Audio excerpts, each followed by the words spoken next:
Hi friends, welcome to my channel. విష్ణుమూర్తికి మరో అవతారమే అనంత పద్మనాథుడు. ఆ అనంత పద్మనాథుడు స్వయంభూగా వెలిసి ఉన్న దేవాలయమే విశాఖపట్నం జిల్లాలో ఉన్న పద్మనాభ స్వామి గ్రామంలో ఉంది. ఈ దేవాలయం, ఈ దేవదేవుని దర్శించుకుందాం రండి. ఇది సింహాచలం నుంచి విజయనగరంకి వెళ్ళే రూట్లో పద్మనాభం అనే గ్రామంలో ఉంది.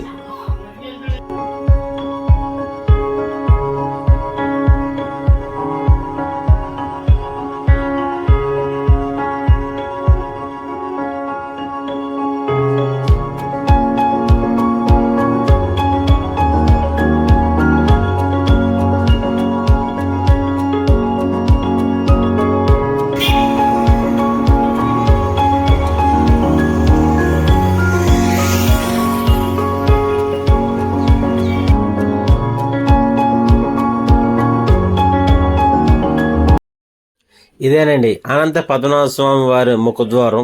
చూస్తున్నా కానీ ఆర్చ్ ఎంత బాగుందో. ఎదురుగుంట కనబడుతుంది దేవాలయం రాజగోపురం అండి. ఇది రాజగోపురం అండి, చూడండి ఎలా కనబడుతుందో. ఇదంతా రాయితో కట్టిన రాజగోపురం అండి. అలాగే ఈ పక్కన స్వామివారి రథం ఉందండి. రథోత్సవం సమయంలో ఈ స్వామివారికి ఇదేనండి రథాన్ని ఊరేగించడం కూడా జరుగుతుంది. ఇదంతా స్వామివారి రథం అండి. ఇదంతా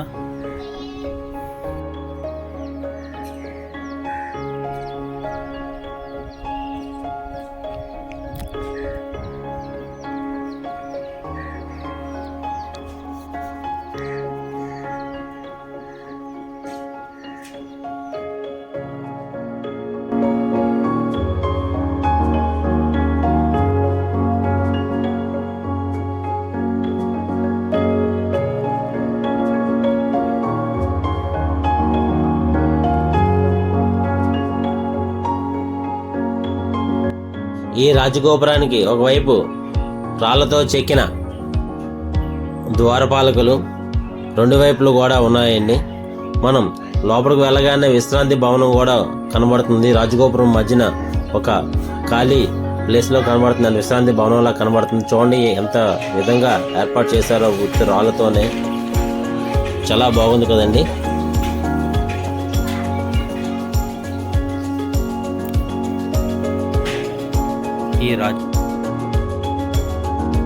చూడండి, ఇదంతా స్వామివారి యాగశాల అండి.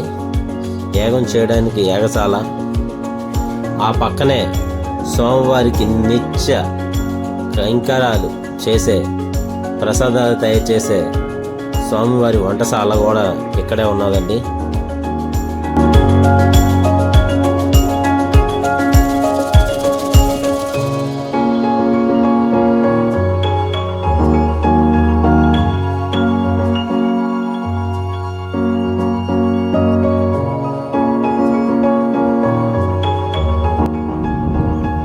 దేవాలయం ఎదురుగా ఘంటస్తంభం ఉందండి. కింద ఆంజనేయ స్వామి వారి విగ్రహం, అలాగే పెద్ద ఘంటస్తంభం కూడా కనబడుతుంది. చూడండి ఎంత పెద్ద ఘంటస్తంభమో ఇది. చూడండి ఘంటస్తంభం పక్కనే ఒక రాజ్య మండపం కూడా కనబడుతుంది.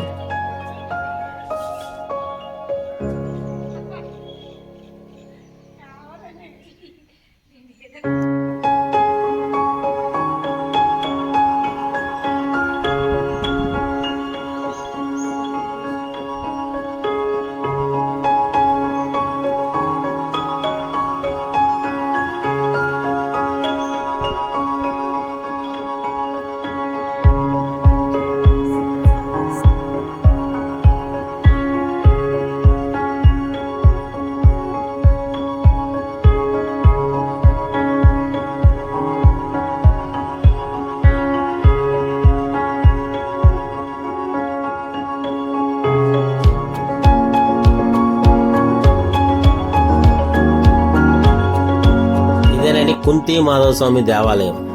చూడండి, దేవాలయం అప్పటి రాజు శ్రీకృష్ణదేవర విజయనగరం రాజులు నిర్మించినట్టుగా చరిత్ర చెప్తుంది. ఇది దాదాపు 600 సంవత్సరాల క్రితమే ఈ దేవాలయం నిర్మించినట్టుగా చరిత్ర చెప్తుంది. ఈ దేవాలయంలో కుంతి మాధవ స్వామిగా స్వామివారు దర్శనమిస్తున్నారు. ఈ దేవాలయం శాసనం ద్వారా తెలుస్తూనే ఉంది. చూస్తున్నా కానీ ఎంట్రన్స్ ఏ విధంగా అయితే ఉందో.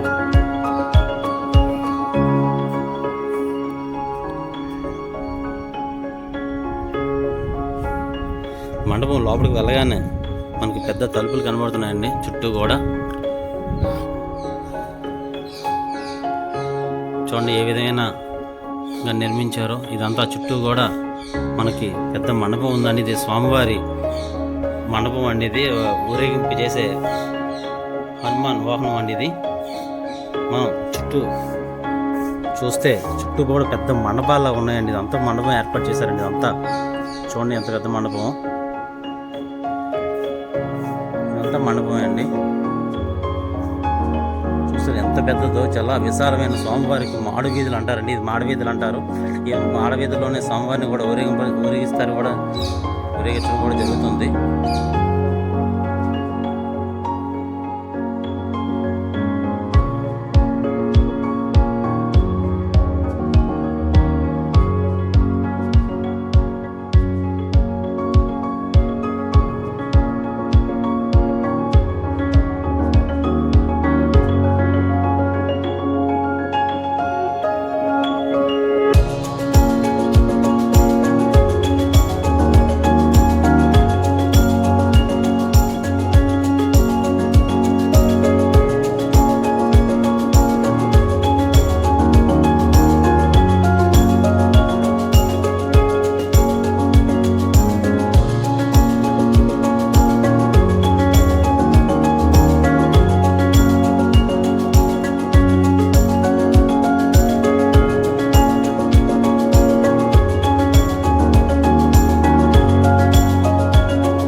కొండపైన స్వామివారు మొట్టమొదటిసారిగా ఇక్కడే పాదం పెట్టారని కూడా తెలుస్తుంది. అలాగే ఈ కొండ పైన కూడా ఒక దేవాలయం ఉందండి.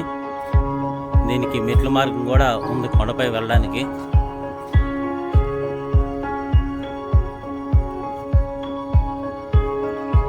స్వామివారి విగ్రహాలు మనకి ఉగ్ర నరసింహస్వామి దేవాలయంగా ఇక్కడ స్వామివారి రూపం కూడా కనబడుతుంది.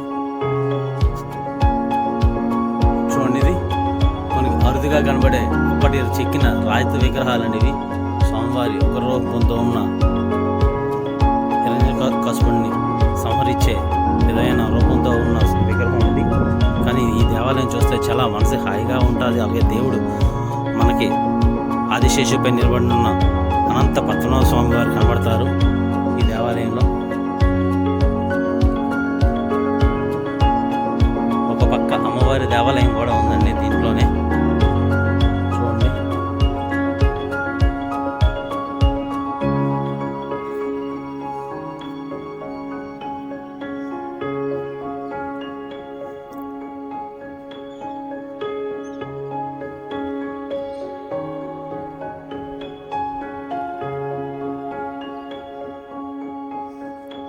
చూస్తున్నారు ఎంత విశాలమైన జాగా ఉంది. కానీ చాలా పురాతనమైన దేవాలయం కావడం వల్ల ఎంత విశాలమైన జాగా కూడా ఉంది. ఈ స్వామివారి మాడు వీధులకి ఎన్నో చాలా అందంగా ఉందండి.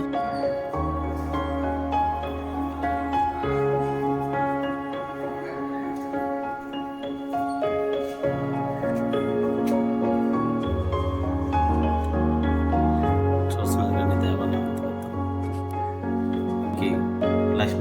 మహాలక్ష్మీదేవి అమ్మవారు కూడా కనబడుతున్నారు. చూడండి ఉంది. కానీ ఈ దేవాలయం నిర్మించిన అప్పటి రాజులు, విజయనగర రాజులు చూస్తున్నారు కానీ ఎంత సుందరమైన రాళ్ళతో నిర్మించడం జరిగిందో. అలాగే ఇక్కడ శాసనాల ప్రకారం కూడా సుమారు 600 సంవత్సరాలు నిర్మించడం జరిగిందని, 600 శతం క్రితమే జరిగిందని చెప్పడం కూడా జరుగుతుందండి.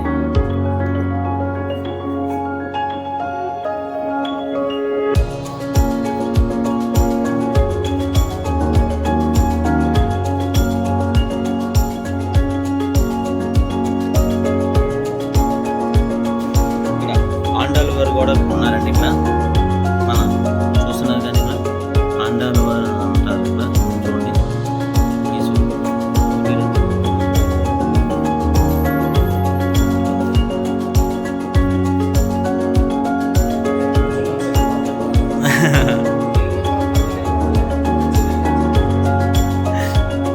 నేను ఇప్పుడు ఉన్నాను సార్, చాలాసేపు పెట్టి ఉన్నాను. మీరు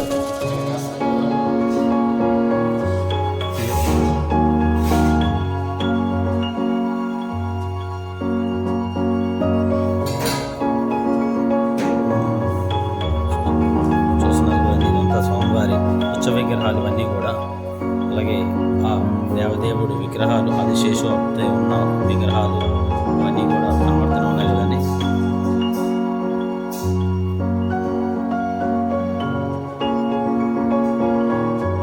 గోస్తనే తీరవాసాయ మాధవాయ మహాత్మనే శ్రీభూ సమేతాయ అనంత పద్మనాభాయ మంగళం. త్రేతాయాం రఘునందన ద్వాపరో వాసుదేవస్య. ఈ స్వామివారు ద్వాపరయుగంలో వెలిసిన అనంత పద్మనాభ స్వామివారు. ద్వాపరయుగంలో పంచపాండవులు అరణ్యవాసం చేసిన తర్వాత అజ్ఞాతవాస సమయంలో శిఖరం మీద కొంతకాలం ఉన్నారు.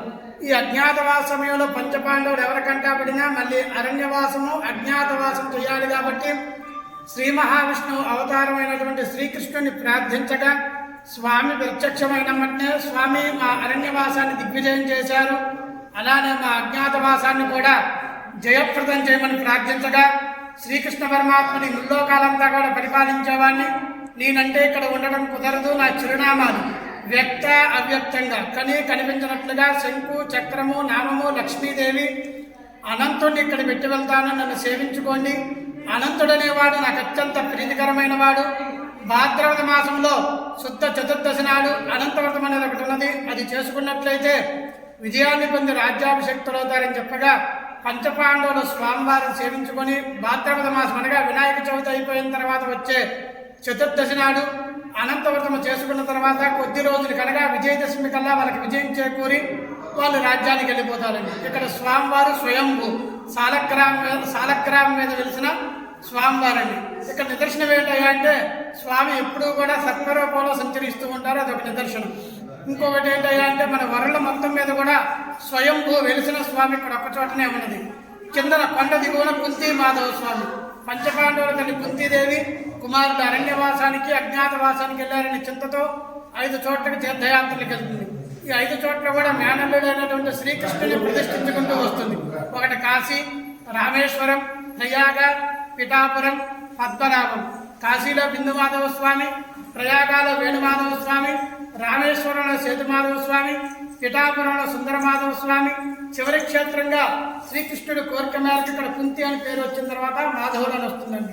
ఈ 5 క్షేత్రాలను కూడా పంచమాధవ క్షేత్రాలు లేదా కుంతి మాధవ స్వామి క్షేత్రాలు అంటారండి.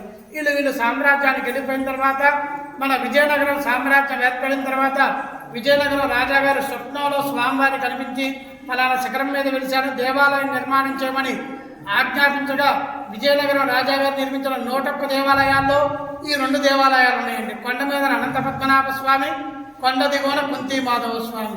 ఈ దేవాలయ నిర్మాణం జరిగి సుమారు 600 సంవత్సరాలు అవుతుందని చరిత్ర చెబుతుందండి. ఓకే. మాసంలో స్వామివారికి అనంత పద్మనాభ స్వామి వ్రతాలు, ఆశ్వీజ మాసంలో స్వామివారి పవిత్రోత్సవాలు, కార్తీక మాసంలో అమావాస్య రోజున రాత్రి అమావాస్య కలిగిన రోజున స్వామివారి మెట్లు కింద నుంచి వరకు పై వరకు కూడా దీపాలంకరణ సేవ, పాల్గొన ఏకాదశికి స్వామివారి కళ్యాణం, త్రయోదశికి తెప్పోత్సవం, పౌర్ణమికి రథయాత్ర జరుగుతాయండి. ఇక్కడ విశేషంగా జరిగే కార్యక్రమాలు ఈ 4. చెప్పండి. విశాఖపట్నం జిల్లా పద్మనాభం మండలం పద్మనాభం గ్రామంలో శ్రీ శ్రీ అనంత పద్మనాభ స్వామి కొలువై సుమారు 600 సంవత్సరాలు అయింది. ఈ స్వామి మన భారతదేశంలో రెండో అనంత పద్మనాభ స్వామి. కేరళలో వెలసిన స్వామి అయితే స్వయంభుగా వెలిసింది కాదు, ప్రతిష్ఠ చేసిందండి. ఇక్కడ అనంత పద్మనాభ స్వామి పద్మనాభ విలేజ్లో అనంత పద్మనాభ స్వామి స్వయంభూ వెలిసిందండి. అందువల్ల ఈ స్వామి దగ్గర పాండవుల వనవాసం కూడా చేయడం జరిగింది. కొండ మీద సుమారు ఇక్కడ కొండ మీద పాండవుల వనవాసం కూడా చేయడం జరిగింది. ఆ చేయడం వల్ల విష్ణుని వేడుకోగా ఆ శంకు చక్రం నామాలు ఆన్వాల్గా పెట్టి వాటిని మీరు వ్రతం చేసుకుంటే మీకు విజయం చే